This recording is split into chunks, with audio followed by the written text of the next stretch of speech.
आइए दोस्तों, स्वागत है आपका हमारे YouTube channel turning point Muzaffarpur पे।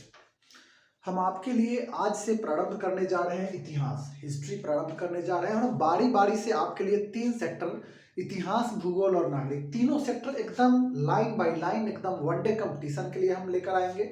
आपके लिए हम 3 सेक्टर, 3 जो है चीज लेकर आना चाह रहे हैं। सबसे पहला कि एकदम क्लास वाइज, जो सब्जेक्ट वाइज नोट्स आपके लिए वन लाइनर में समझाएंगे, एक लाइन में आपको समझ में आएगा। दूसरा, हम प्रतिदिन 20 प्रश्नों का करंट अफेयर्स प्रतिदिन का हम अपडेट कराएंगे आपको। और तीसरा, उसमें 2-4-5 दिनों का समय लगेगा। जो लाइव जो है ग्रुप डिस्कशन क्लास हम आपको लाइव उपलब्ध कराने का कोशिश करेंगे। ये क्लास भी लाइव कराते हैं, लेकिन अभी थोड़ा सा नेटवर्क प्रॉब्लम चल रहा है, उसको जल्द ही सॉर्ट आउट कर लिया जाएगा, फिर आपके लिए ये उपलब्ध करा लिया जाएगा।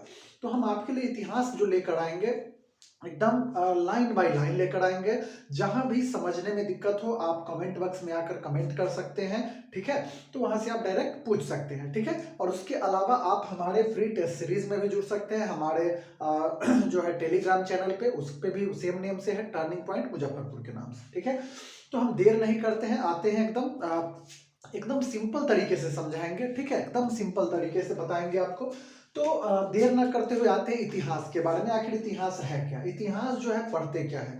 तो इतिहास के अंतर्गत हम जिस विषय का अध्ययन करते हैं, उसमें अब तक घटित घटनाओं या उससे संबंध रखने वाली घटनाओं का कालानुक्रम वर्णन जो होता है, काल क्रमानुसार जो वर्णन होता है, उसका हम अध्ययन करते हैं। दूसरे शब्दों में कह सकते हैं कि मानव की विशिष्ट घटनाओं का नाम ही इतिहास है। मानव द्वारा जो विशिष्ट घटना घटी या जो घटती आ रही है, उसे हम इतिहास कह सकते हैं। या फिर उसको कह सकते हैं कि प्राचीनता से नवीनता की ओर आने वाली, प्राचीनता से यानी बहुत पहले से लेकर और अभी तक नवीनता से जो आने वाली मानव जाति से संबंधित घटनाओं का वर्णन क्या कहलाएगा, इतिहास कहलाएगा।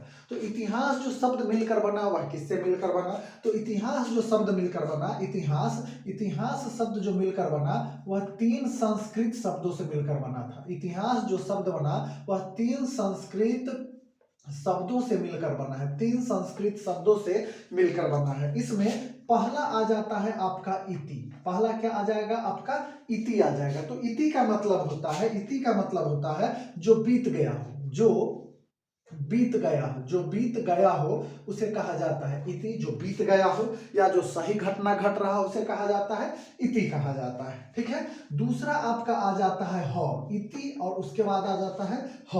ह का मतलब होता है जो घटना सही में हुआ हो, जो घटना सही में हुआ हो, जो घटना सही में हुआ हो, ठीक है। जो घटना सही में हुआ हो, इसे कहा जाता है ह। और तीसरा जो आ जाता है आपका इति, ह के बाद तीसरा जो आ जाएगा, वह आ जाता है आपका आस आ जाता है, यानी कि इतिहास। तो इस आस का मतलब क्या आ जाता है? आस का मतलब होता है था। आस का मतलब होता है था, या जो हुआ है, या जो हुआ है। तो इसको मिलाकर जो शब्द बनता है, क्या बनता है? इसको मिलाकर शब्द इतिहास, इन तीनों शब्दों को मिलाकर जो बनता है, इसका मतलब होता है कि जो घटना सही रूप में, जो घटना क्या हो सकी हो, सही रूप में बीत चुकी हो, सही रूप में जो है वह बीत चुकी हो, जो घटना सही रूप में बीत चुकी हो, उसे कहा जाता है इतिहास। जो घटना सही रूप में बीत चुकी हो, उसी को इतिहास के रूप में जानेंगे ना। अभी से जो पहले समय बीत गया, उसको इतिहास के रूप में जानेंगे हम, ठीक है। तो जो घटना सही रूप में बीत गया, उसे इतिहास कहा जाता है। अच्छा, इसे ग्रीक के जो ग्रीस के लोग थे, इसे क्या कहते थे? ग्रीस के लोग जो थे, इसे हिस्टोरी कहते थे। ग्रीस के लोग क्या कहते थे? हिस्टोरी, हिस्ट्री नहीं कहते थे। ग्रीस के लोग क्या कहते थे? हिस्टोरी कहा करते थे। हिस्टोरी, HISTORY, ठीक है। ग्रीस के लोग इसे हिस्टोरी कहते थे। अच्छा, हिस्टोरी का मतलब क्या होता है? हिस्टोरी जो शब्द आता है, हिस्टोरी का शब्द आ जाता है बुनना। हिस्टोरी का मतलब क्या आ जाता है? हिस्टोरी का मतलब आ जाता है बुनना। हिस्टोरी मतलब होता है बुनना, मतलब एक सही तरीके से बुने हुए चीजों को क्रमानुसार आगे बढ़ाना इतिहास कहा जाता है। पन्ने दर पन्ने किसी को एकदम क्रमबद्ध तरीके से जो लगाया जाता है, सजाया जाता है, बुना जाता है, उसे हम इतिहास के रूप में जानते हैं, ठीक है। उसे क्या कहा जाता है? इतिहास कहा जाता है। अब आते हैं कि इतिहास जो है उसमें पढ़ना क्या क्या है, इतिहास में कहां से पढ़ना है, इतिहास क्या क्या है, ठीक है। तो इतिहास में पढ़ना क्या है, तो हम चलेंगे आगे की ओर, चलेंगे हम, देखते हैं उस पर, ठीक है। इतिहास हम देखते चलेंगे एकदम line by line, one liner की तरीके से आपको हम समझाएंगे, एक एक शब्दों में आपको हम बयां करते चलेंगे, एक एक एकदम शब्दों को तोड़ तोड़ कर हम आपको बताते चलेंगे, ठीक है। तो सबसे पहले आता है कि इतिहास अगर शुरू हुआ तो इतिहास शुरू होने से पहले पृथ्वी की आवश्यकता पड़ेगी, जहां से मानव का उत्पत्ति हुआ। तो सबसे देखिए यहाँ पे क्या होता है, आपसे प्रश्न आएगा कि पृथ्वी की उत्पत्ति कब हुई थी। पृथ्वी जो है, पृथ्वी की उत्पत्ति, पृथ्वी की जो उत्पत्ति हुई थी वह कब हुई थी। पृथ्वी की उत्पत्ति कब हुई थी, तो आपसे प्रश्न आएगा कि पृथ्वी की उत्पत्ति कब हुई थी। तो पृथ्वी की उत्पत्ति हुई थी 4.8 अरब वर्ष पूर्व। 4.8 अरब वर्ष पूर्व में पृथ्वी की उत्पत्ति हो चुकी थी, यानी 4.8, 4.5 करोड़ से थोड़ा सा आगे 4.8 अरब वर्ष पहले पृथ्वी की उत्पत्ति हुई, ठीक है। पृथ्वी कब उत्पन्न हुआ, 4.8 अरब वर्ष पहले हुआ। अच्छा, इसी पर यानी कि पृथ्वी पर क्या हुआ, पृथ्वी पर जो हुआ जीवन की उत्पत्ति कब हुई। पृथ्वी पर जीवन की उत्पत्ति, प्रश्न आएगा कि पृथ्वी पर जीवन की जो उत्पत्ति हुई वह कब हुई। तो पृथ्वी पर जो जीवन की उत्पत्ति हुई वह 3.5 अरब वर्ष पहले हुआ था। 3.5 अरब वर्ष पहले हुआ था, अरब वर्ष पूर्व हुआ था पृथ्वी पर जो है जीवन की उत्पत्ति। माना जाता है कि जब पृथ्वी का निर्माण हुआ उस समय यहाँ पे ऑक्सीजन बहुत कम मात्रा में थी, तो जैसे जैसे ऑक्सीजन लेवल बढ़ता गया, वर्षा होती गई, वैसे वैसे ऑक्सीजन लेवल बढ़ता गया, पानी की जैसे जैसे यहाँ पे मौजूदगी होती गई, ऑक्सीजन लेवल बढ़ता गया, तब जाकर मानवों की उत्पत्ति हुई, ठीक है। तो पृथ्वी की उत्पत्ति कब हुई, 4.8 अरब वर्ष पहले हो गई थी। और उसके बाद है कि पृथ्वी पर जीवन की उत्पत्ति कब हुई, तो जीवन की उत्पत्ति 3.5 अरब वर्ष पहले हो गई।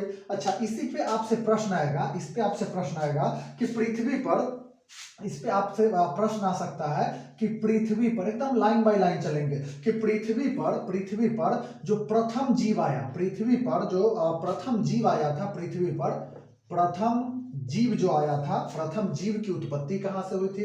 प्रथम जीव की जो उत्पत्ति हुई थी, प्रथम जीव की जो उत्पत्ति हुई थी वह कहां से हुई थी, तो यह हुई थी समुद्र जल से। कहां से हुई थी, यह समुद्र जल से हुई थी। पृथ्वी पर जीवन की उत्पत्ति कहां से, समुद्र जल से हो गई थी पृथ्वी पर जीवन की उत्पत्ति, ठीक है।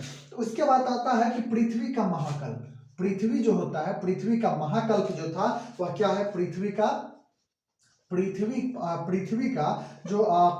अंतिम महाकल्प जो था वह क्या था। पृथ्वी, आपसे प्रश्न आएगा कि पृथ्वी का अंतिम महाकल्प जो था, पृथ्वी का अंतिम महाकल्प, तो जो पृथ्वी का अंतिम महाकल्प आ जाएगा वह आ जाएगा आपका नूतन जीवी महाकल्प। कौन सा आ जाएगा, नूतन जीवी महाकल्प आ जाएगा, नूतन जीवी महाकल्प आ जाएगा, नूतन जीवी महाकल्प। आपसे प्रश्न आएगा पृथ्वी का अंतिम महाकल्प कौन सा, तो नूतन जीवी महाकल्प आ जाएगा। अच्छा, नूतन जीवी जो महाकल्प है, नूतन जीवी जो महाकल्प आ जाएगा, नूतन जीवी जो महाकल्प है, इसका समय कब से कब तक रहा था, तो इसका समय रहा था जब से मानव की उत्पत्ति हुई, यानी 3.5 अरब वर्ष पूर्व से, 3.5 अरब वर्ष पूर्व से पृथ्वी की उत्पत्ति जो है नूतन वर्ष प्रारंभ हो गया था। और कब तक चला था, तो 3.5 अरब पूर्व वर्ष से चलकर और 2 करोड़ वर्ष तक चला था, 2 करोड़ वर्ष तक यह चला था, 2 करोड़ वर्ष तक चला था, 2 करोड़ वर्ष पूर्व तक, 2 करोड़ वर्ष पूर्व तक यह चला था। कौन, नूतन जीवी महाकल्प जो था वह 3.5 अरब पूर्व से चलकर और 2 करोड़ वर्ष पूर्व तक यह आ गया था, नूतन जीवी जो था। आपसे प्रश्न आएगा कि मानव का आदि पूर्वज किसे माना जाता है। मानव का जो है आदि पूर्वज, मानव का आदि पूर्वज जो माना जाता है वह किसे माना जाता है, तो मानव का जो आदि पूर्वज माना जाता है वह माना जाता है ऑस्ट्रेलोपिथेक्स को माना जाता है। वह किसे माना जाता है, ऑस्ट्रेलोपिथेक्स को, पिथेकस को माना जाता है। बहुत सारे प्रजाति आते हैं, 8-9 प्रजाति, ऑस्ट्रेलोपिथेकस, रामापिथेकस, ये सारे बहुत सारे प्रजाति मानव के आते हैं। लेकिन मानव का जो आदि पूर्वज जो मूल रूप से माना जाएगा वह किसे माना जाएगा, ऑस्ट्रेलोपिथेकस को माना जाता है, ठीक है। ऑस्ट्रेलोपिथेकस को माना जाता है। तो ये जो ऑस्ट्रेलोपिथेकस आए थे, ये जो है ऑस्ट्रेलोपिथेकस जो आए थे, ये ऑस्ट्रेलोपिथेकस का जो काम था, ऑस्ट्रेलोपिथेकस जो अभ्युदय हुआ था वह कब से कब तक हुआ था, तो यह जो हुआ था ऑस्ट्रेलोपिथेकस का जो उद्भव हुआ था वह हुआ था 2 करोड़ वर्ष पूर्व में। कब हुआ था? 2 करोड़ वर्ष पूर्व में हुआ था। 2 करोड़ वर्ष पूर्व में। देखिए पृथ्वी पर जीवन जो कब आया था? 3.5 अरब वर्ष पूर्व में आ गया था। ठीक है। और उसके बाद नूतन जीवी महाकल्प जो है 3.5 से चालू हो गया और कब तक चला? 2 करोड़ वर्ष तक चला था। 2 करोड़ वर्ष पूर्व तक चला था। उसके बाद आया ऑस्ट्रेलोपिथेकस। तो ऑस्ट्रेलोपिथेकस का जो समयावधि था वह कब का था? ये था 2 करोड़ वर्ष पूर्व का था। ऑस्ट्रेलोपिथेकस जो प्रजाति आया उसका कब का था? तो 2 करोड़ वर्ष पूर्व का था। ठीक है। इस पे उसके बाद आता है कि मानव जीवन। इसके बाद आता है कि मानव जीवन जो है वह मानव जीवन आरंभ हुआ कब? मानव जीवन आरंभ हुआ कब? मानव जीवन इस पृथ्वी पर कब आरंभ हो गया था? तो मानव जीवन इस पृथ्वी पर जो प्रारंभ हो गया था वह 42 लाख वर्ष पूर्व में हो गया था। 42 लाख वर्ष पूर्व में हो गया था पृथ्वी पर मानव जीवन। कब प्रारंभ हो गया था? 42 लाख वर्ष पूर्व में पृथ्वी पर मानव जीवन प्रारंभ हो गया था। कब हुआ था? 42 लाख वर्ष पूर्व में हो गया था। ठीक है। पृथ्वी पर मानव जीवन का प्रारंभ हो गया था तो 42 लाख वर्ष पूर्व में पृथ्वी पर मानव जीवन यहां से प्रारंभ हो चुका था। ठीक है। मानव की उत्पत्ति जो है बहुत बाद में हुई थी। यहाँ पे ज्ञानी मानव जो सबसे बाद में आए थे, बहुत बाद में आए थे। यहाँ पे ज्ञानी मानव का जो उदय हुआ था। ठीक है। तो आगे हम देखते हैं कि कौन कौन सा है प्रश्न, कौन कौन सा है। एकदम लगातार बने रहेंगे, अंत तक देखेंगे, आपके लिए बहुत ही फायदेमंद होगा। एकदम वन लाइनर क्वेश्चन आपके लिए हम बनाकर लाए हुए हैं। तो क्या है कि लास्ट प्रश्न क्या था आपका कि मानव जीवन का आरंभ जो हुआ था वह कब हुआ था? तो 42 लाख वर्ष पूर्व में हो गया था। ठीक है। अब यहाँ पे प्रश्न आएगा कि मानव का जो है, यहाँ पे आपका प्रश्न आएगा कि प्रारंभिक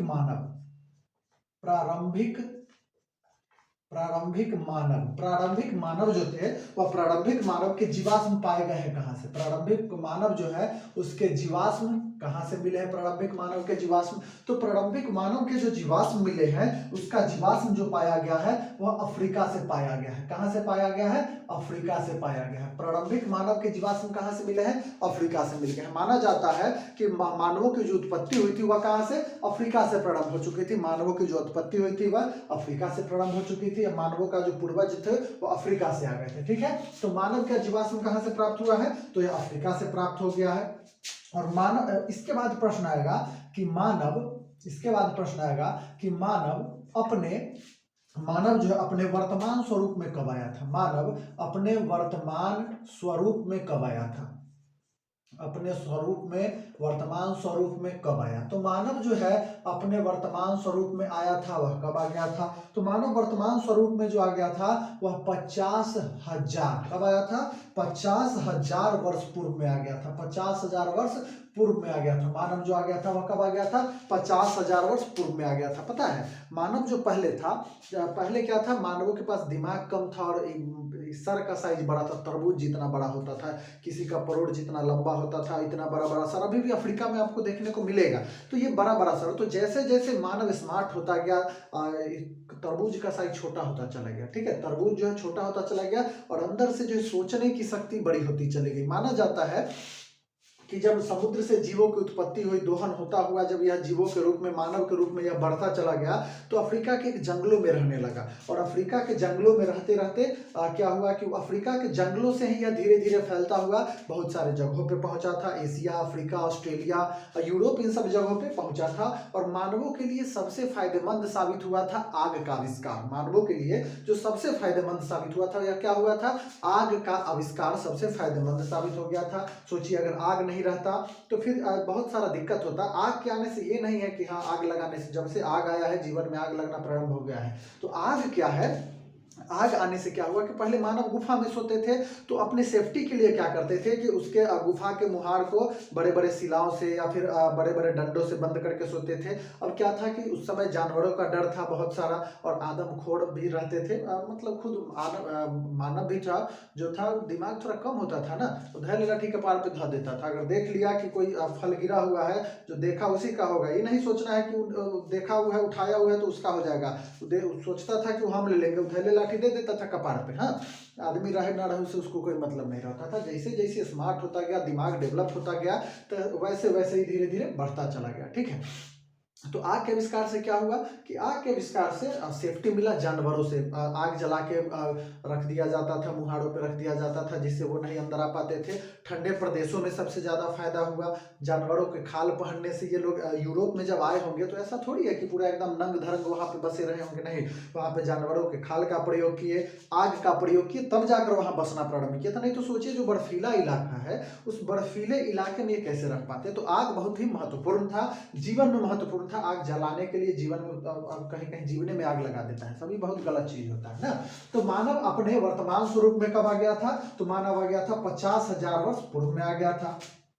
अब लिखा जाता है कि आधुनिक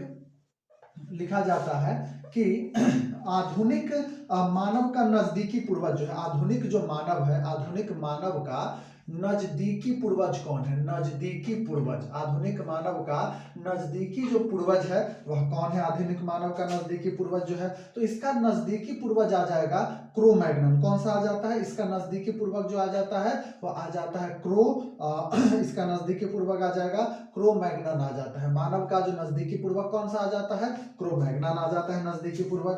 अच्छा, आधुनिक मानव जो है, आधुनिक मानव यह किसका है? आधुनिक मानव का स्वरूप कौन सा आ जाएगा? तो आधुनिक मानव जो है, जिसको हम किस नाम से जानते हैं? जिसे हम कहते हैं होमोसेपियंस कहा जाता है। क्या कहते हैं? होमोसेपियंस कहा जाता है। सेपियंस, होमोसेपियंस कहा जाता है। आधुनिक मानव को किस नाम से जानते हैं? होमोसेपियंस के नाम से जाना जाता है। अच्छा, आधुनिक मानव का नजदीकी पूर्वज कौन? क्रो-मैग्नन आ गया। और आधुनिक मानव कौन? तो होमोसेपियंस आ गया, जो मनुष्य का वैज्ञानिक नाम भी लिखा जाता है। होमोसेपियंस इसका वैज्ञानिक नाम लिखा जाता है। ठीक है। आरंभ जो है, आरंभिक मानव ने मानव से लेकर अभी तक के सभ्यता का विकास जो हुआ चरणबद्ध तरीके से जो हुआ, आरंभ से लेकर के और अभी तक का जो चरणबद्ध तरीका से हुआ, उसे हम किस रूप में जाने? उसे हम इतिहास के रूप में पढ़ रहे हैं। जो धीरे धीरे विकास होता चला गया, धीरे धीरे अब तब से लेकर अब तक जो बढ़ता गया, उसे किस रूप में? इतिहास के रूप में चला गया। अच्छा, इतिहास जो लिखने की कला, इतिहास जो है, इतिहास उसे लिखने की कला कौन प्रारंभ की है? तो इतिहास लिखने की कला जो प्रारंभ किया गया, यह प्रारंभ किया गया था यूनानी द्वारा। किसके द्वारा? यूनानियों के द्वारा प्रारंभ किया गया था। यूनान में प्रारंभ किया गया था इतिहास लिखने की कला सबसे पहले। कहां से? यूनान से। ऐसे माना जाता है कि लिखने की कला चीन में विकसित हुई, लेकिन इतिहास लिखने की कला जो प्रारंभ हुआ वह कहां से? यूनान से प्रारंभ हो गया था। क्या है यहाँ? यूनान से प्रारंभ हो गया था। ठीक है। उसके बाद आता है कि सर्वप्रथम हिस्ट्री जो शब्द का प्रयोग वह यूनानी हेरोडोटस ने किया था। अभी आपको बताए हैं कि हिस्ट्री शब्द जो आता है, हिस्ट्री शब्द ग्रीस, एथेंस, यूनान के लोग जो प्रयोग करते थे, जिसका अर्थ होता है बुनना होता है। इसमें आपसे अब प्रश्न आएगा कि इतिहास का पिता, जैसे इतिहास का पिता इन्हीं को क्यों कहा जाता है? इतिहास का लिखे तो बहुत सारे लोग हैं, लेकिन इतिहास का पिता आखिर इन्हीं को क्यों कहा जाता है? लेकिन इनको कहने का कुछ ना कुछ तो कारण रहा होगा। कारण ये था कि बहुत सारे लोग इतिहास का पिता लिख देते हैं यहाँ पे कि इतिहास का जनक। तो इतिहास का जनक किसे कहा जाता है? तो इतिहास का पिता कहा जाता है हेरोडोटस को। किसे कहा जाता है? हेरोडोटस को कहा जाता है इतिहास का पिता। किसे कहा जाता है? हेरोडोटस को। अब क्यों कहा जाता है? बहुत सारे पुस्तक लिखे, इतिहास तो पूरा बहुत सारे लोगों ने लिखा था, बहुत सारे लेखकों ने लिखा था, लेकिन इन्हीं का इतिहास क्यों पढ़ा जाता है? इसलिए पढ़ा जाता है कि बाकी जितने भी लेखक लिखे उन लोगों ने अलूल जलूल लिख दिया था, बिना काम का चीज लिख दिया था, जो अविश्वसनीय हुआ करता था। अब विश्वास होगा?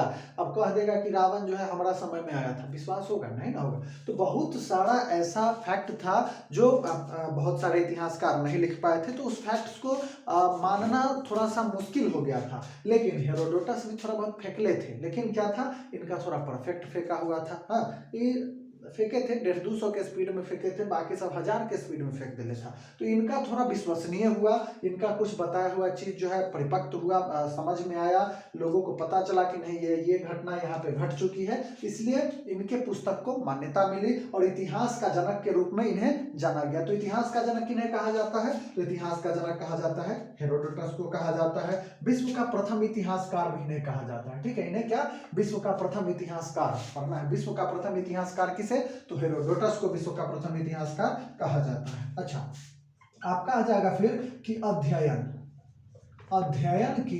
दृष्टि से, अध्ययन के स्रोतों के आधार पे, अध्ययन के स्रोतों के आधार पे जो है, अध्ययन स्रोतों के आधार पे क्या होगा, अध्ययन स्रोतों के आधार पर, अध्ययन के स्रोतों के आधार पर इतिहास में कितनी संस्कृतियां हैं, इतिहास में अध्ययन के स्रोतों के आधार पर इतिहास में कितनी संस्कृतियां आ जाएंगी, इतिहास में कितनी संस्कृतियां हैं, इतिहास में कितनी संस्कृतियां हैं, अध्ययन के स्रोतों के अनुसार जो आ जाएगा। तो दोस्तों अध्ययन के स्रोतों के अनुसार जो है इतिहास में संस्कृतियों की संख्या 3 आ जाती है। अध्ययन के स्रोतों के अनुसार, अध्ययन जो स्रोतों के अनुसार इसकी जो संख्या कितनी आ जाएगी, 3 संख्या आ जाती है। ठीक है, स्रोतों के अनुसार जो आ जाएगा संस्कृतियां 3 आ जाती हैं। सबसे पहला जो आ जाता है वह आ जाता है प्रागैतिक इतिहास आ जाएगा। कौन सा आ जाएगा, प्रागैतिहासिक इतिहास आ जाएगा, प्रागैतिहासिक इतिहास सबसे पहला आ जाएगा, प्रागैतिहासिक इतिहास आ जाएगा। फिर इसका दूसरा आ जाता है आध ऐतिहासिक इतिहास जो आ जाएगा, आध ऐतिहासिक इतिहास, आध ऐतिहासिक क्या आ जाएगा, आध ऐतिहासिक इतिहास आ जाएगा, आध ऐतिहासिक इतिहास। फिर तीसरा आ जाएगा इसका, तो तीसरा आ जाता है ऐतिहासिक संस्कृति। कौन सा आ जाएगा, ऐतिहासिक संस्कृति आ जाएगी, ऐतिहासिक संस्कृति, ऐतिहासिक संस्कृति आ जाएगी। ठीक है, इसमें भी ऐतिहासिक, इसमें भी संस्कृति आ जाएंगी, बाकी सब में जो आ जाएंगे। ठीक है, इसमें भी इतिहास की जगह पे संस्कृति ही कर लेंगे। ठीक है, इतिहास की जगह पे इसमें भी संस्कृति, यानी प्रागैतिहासिक संस्कृति, आधैतिहासिक संस्कृति और ऐतिहासिक संस्कृति, इसे 3 भागों में बांटा गया है। प्रागैतिहासिक, आधैतिहासिक एवं ऐतिहासिक संस्कृति 3 भागों में बांटा गया। अच्छा, तो 3 भागों को जो बांटा गया इसमें कुछ ना कुछ तो खूबियां रही होंगी। तो प्रागैतिहासिक जो संस्कृति है, प्रागैतिहासिक संस्कृति क्या है कि इस समय जो था, प्रागैतिहासिक संस्कृति जब आया था तो इस संस्कृति के अध्ययन में क्या हुआ था, प्रागैतिहासिक में कि इस संस्कृति के जो, इस संस्कृति जो है, इस संस्कृति के अध्ययन, इस संस्कृति के जो अध्ययन थे, इस संस्कृति के अध्ययन के लिखित स्रोत उपलब्ध नहीं थे। लिखित स्रोत, लिखित जो लिखित स्रोत है, लिखित स्रोत या उपलब्ध नहीं थे, लिखित स्रोत उपलब्ध नहीं हुए थे, उपलब्ध नहीं हुए। इसका फिर क्या हुआ, इसका कि इस संस्कृति के अध्ययन के स्रोत मात्र पुरातात्विक हैं। इस मान लीजिए कि इस संस्कृति जो है, इस पे क्या है, इसको हम जान सकते हैं सिर्फ किसके आधार पर जान सकते हैं, तो इसको जान सकते हैं पुरातात्विक के आधार पर ही सिर्फ जान सकते हैं। इसको किसके आधार पे, पुरातात्विक के हिसाब से हम इसको जान सकते हैं। प्लस तीसरा इसका क्या है कि यह क्या है, 50 से 30 लाख वर्ष, 50 से 30 लाख वर्ष पूर्व, 50 से 30 लाख वर्ष पूर्व से लेकर के ईसा पूर्व से लेकर के ईसा पूर्व 3000 तक, ईसा पूर्व 3000 तक का विवरण, 3000 तक का विवरण जो मिलेगा वह किस में मिलेगा, विवरण जो मिलेगा वह किस में मिलेगा, तो यह मिल जाएगा आपको प्रागैतिहासिक संस्कृति में मिल जाएगा। 50 से 30 लाख वर्ष ईसा पूर्व से लेकर के और 3000 ईसा पूर्व तक का जो संस्कृति मिल जाएगा, जो है यह इसका किस में मिल जाएगा, तो प्रागैतिहासिक संस्कृति में मिल जाएगा। उदाहरण के तौर पे देख लीजिए ना, उदाहरण के तौर पे हम देख सकते हैं कि पाषाण काल, उदाहरण के तौर पे देख सकते हैं पाषाण काल। देखिए काल पढ़ा जो जाता है कि पाषाण काल, मध्य पाषाण काल जो है और पूर्व पाषाण काल, ये सब पाषाण मतलब क्या होता है, पाषाण मतलब होता है पत्थर, जो पत्थरों का युग था उसको कहा जाता है पाषाण काल। ठीक है, तो आज हम आपके लिए ये लेकर आए हैं, फिर सेकेंड क्लास में जब फिर लेकर आएंगे इसको और आगे बढ़ाते चलेंगे। ठीक है, और हम प्रतिदिन आपके लिए कुछ नया लेकर आएंगे। तब तक के लिए धन्यवाद, जय हिंद।